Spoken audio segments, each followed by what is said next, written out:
The upperclassmen in the summer of 1922 were marked with superficiality, with arrogance, privilege, and morally ambiguous actions during a time when a large portion of the city was suffering from poverty. They embodied the concept of shallowness. Yet, the coveted American dream incentivized individuals to strive for this airy and luxurious life. The pursuit of the American dream is what Gatsby and the protagonist's whole identity was based on. Both Baz Luhrmann and F. Scott Fitzgerald explored the American dream, but took various approaches to answer a crucial question. What does East Egg's shallow nature reveal about the desirability of the American dream? To what extent did East Egg society play a role in Gatsby's failure to reach this? Jay! They're a rotten crowd. You're worth the whole damn bunch put together. Starting off, let's look at the first scene. In this scene, Luhrmann portrayed Gatsby well above Nick, both physically on set but also with the camera, as there was a low-angle shot on Nick and a high-angle one on Gatsby. There was also cross-cutting between the characters, creating a suspenseful and cinematic dialogue. The symbolic effect that is created here is the approval of Nick. When combined with the shot selection, the audio, and video, Luhrmann illustrates the moral superiority of Gatsby compared to the rest of the upper class. The moral superiority is shown as both a physical manifestation of Gatsby being higher than Nick, and also through the silent elegance and class his graceful movements denote. However, we can clearly see a different approach to conclude the American dream.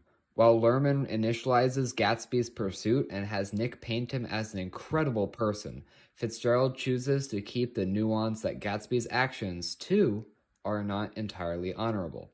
It is ironic, even, that he complimented Gatsby in the first place, by saying, "They're a rotten crowd," I shouted across the lawn. "You're worth the whole damn bunch of them put together." Despite seeing that this empirical evidence for Gatsby's moral superiority compared to the upper class is extended by what is said next. It was the only compliment I ever gave him, because I disapproved of him from beginning to end. By saying he never approved of Gatsby's actions, it challenges what Nick said earlier. Ironically, it even seems like Nick is lying to Gatsby. Here, Fitzgerald shows that while the rest of the upper class's actions were morally ambiguous, Gatsby, too, is not perfect. It even argues that Gatsby's death is partially his own fault, as the readers know the motive behind his death was to avenge loved ones for those disapproved actions. The movie includes a clip where Gatsby gets shot by Wilson, and Gatsby's last word is Daisy.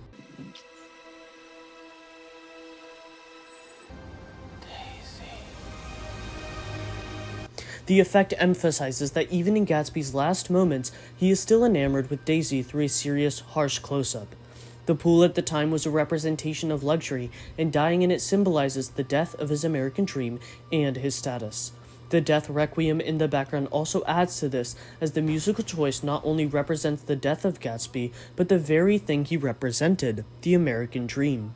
By playing this when Wilson killed Gatsby, Luhrmann argues that Wilson, a member of the upper class, was wrong to kill Gatsby. In fact, it even argues that Wilson's murder deprived Gatsby of the opportunity to achieve his foremost goal, the American dream. It again places full blame upon others, and none on Gatsby. However, Fitzgerald's novel paints a different picture. In fact, it shows that Gatsby has even given up on his goal of achieving the American dream. Fitzgerald enunciates that Nick has the idea that Gatsby himself didn't believe it would come, and perhaps he no longer cared. If that was true, he must have felt that he had lost the old warm world. Fitzgerald uses metaphors to show that Gatsby might have given up on his hope for Daisy. As the second sentence refers to the American dream, Fitzgerald argues that Gatsby has lost the driving purpose in his life before his death.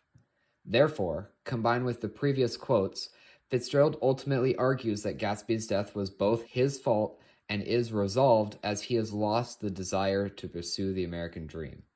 Coming back to the movie, Luhrmann shows that the press is not concerned with his death, but instead with his hit-and-run manslaughter. This stains his legacy and perception among the people. The low-angle shot emphasizes the magnitude of the situation, and the unfocused, looming, gossiping audience also plays an important role in this scene.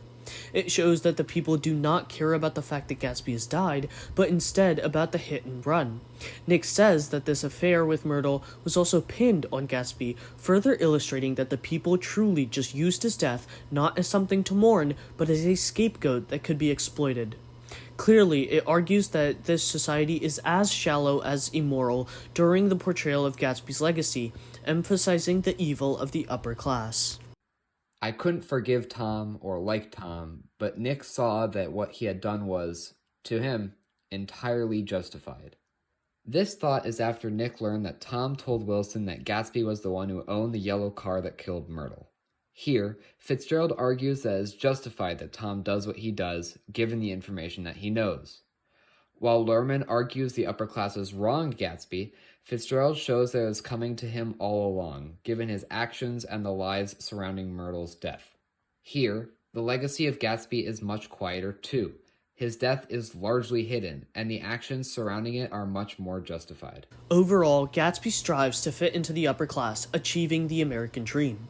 However, Lerman's interpretation argues that the shallow nature of East Egg's elitist society wronged Gatsby during his pursuit of the American dream. Contrastingly, Fitzgerald's original book maintains that it was coming to Gatsby all along.